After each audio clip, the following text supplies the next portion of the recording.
Today, the Bank of Korea will be making its final rate decision of the year. While South Korea continues to grapple with both high prices and sluggish economic recovery, eyes are on the BOK will freeze rates for the 7th consecutive time. For more on today's decision and what lies ahead, we're joined by Joon-young, professor of economics at Sogang University. Professor, thank you for joining us. Thanks for having me. Good morning. Well, first of all, let's talk about the overall economic situation based on which the BOK will be making its rate decision today. Well, how much of an improvement are we seeing on the inflation and economic recovery fronts? Yeah, inflation was kind of slowed down recently until this July. So July inflation, CPI inflation was 2.3%, which is kind of very low number compared to last year's more than 6% number. So we got a lot of improvement in inflation, but things happened afterward, after July. So the global surge in the oil price at the same time, locally, the food price in Korea started to rise. So now the inflation in October became 3.8 again compared to 2.3% in July. So kind of high inflation right now. At the same time, the economic forecast, as you mentioned, this year's economic growth of Korea is expected to be 1.4%.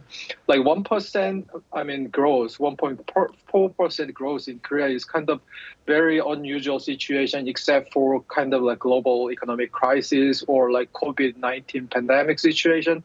The Korean economy always grow more than 2%, but this year 1.4%, which is kind of warning sign in the Korean economy. So inflation is high, and at the same time, the GDP growth is kind of weak right now.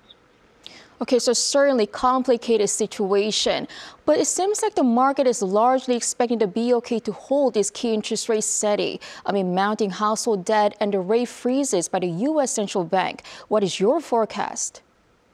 No, my forecast is the same in the sense that the Bank of Korea has both side kind of aspect.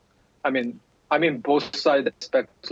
They have to raise the interest rate. Also, they have to lower the interest rate. In the sense that raising interest rate, the inflation is high. At the same time, the household debt, compared to GDP ratio, is keep rising right now.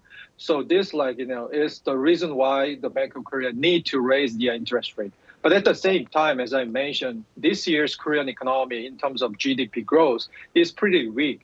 So in this case, usually the Bank of Korea, the central bank, lowers interest rate to boost up the economy. But there's as I mentioned, there's tons of reasons to raise the interest rate. At the same time, there's reason to lower the interest rate. So my sense is that the Bank of Korea will maintain the same interest rate for this step.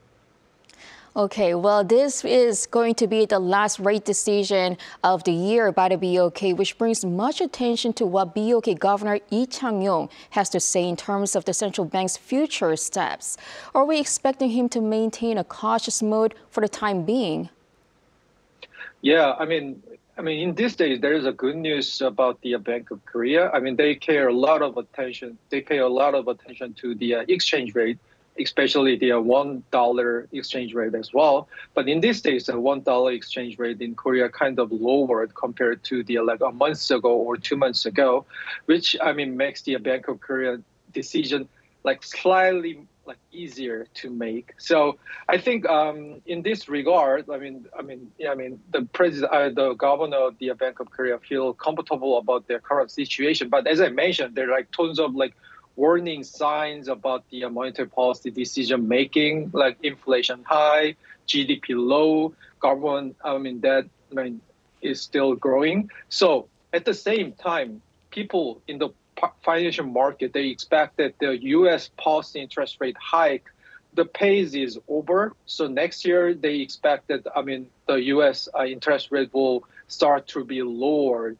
So in this regard, the Bank of Korea's decision might be slightly easier, but in the sense that, until the Federal Reserve show a clear sign of their pivot, then the Bank of Korea will not be able to move easily, because they need to be careful about the international financial market, $1 exchange rate as well. So maybe there will be they'll be moving following the Fed decision, I think.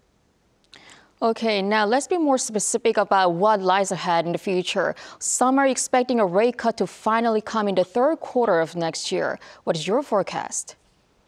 So as I mentioned, I mean, the Bank of Korea decision cannot be independent of the U.S. Federal Reserve decision. So in the market, people expect that the Federal Reserve will start the rate cut from as early as possible, maybe next March, or the latest next September. So maybe my hunch is that maybe next second quarter or third quarter. So maybe the Bank of Korea will move after the Fed will move. So I think that's going to be the next third quarter of next year, I think.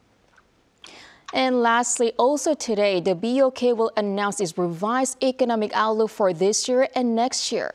Will we see an upward or downward revision? Okay, so the latest forecasts this year about the GDP growth of Bank of Korea is 1.4%. So I think they will maintain the same forecast for this year, and they will revise slightly upward next year forecast because as I mean the news mentioned, I mean the semiconductor industry now they are starting to bounce up. So maybe, I mean, the Korean economy depends heavily on the semiconductor, especially export. So, I mean, they will revise next year's GDP forecast slightly higher, but this year maintain the same rate. That's my prediction. Okay, Professor, we will have to wrap it up here. Thank you so much for your insight this morning. Thank you.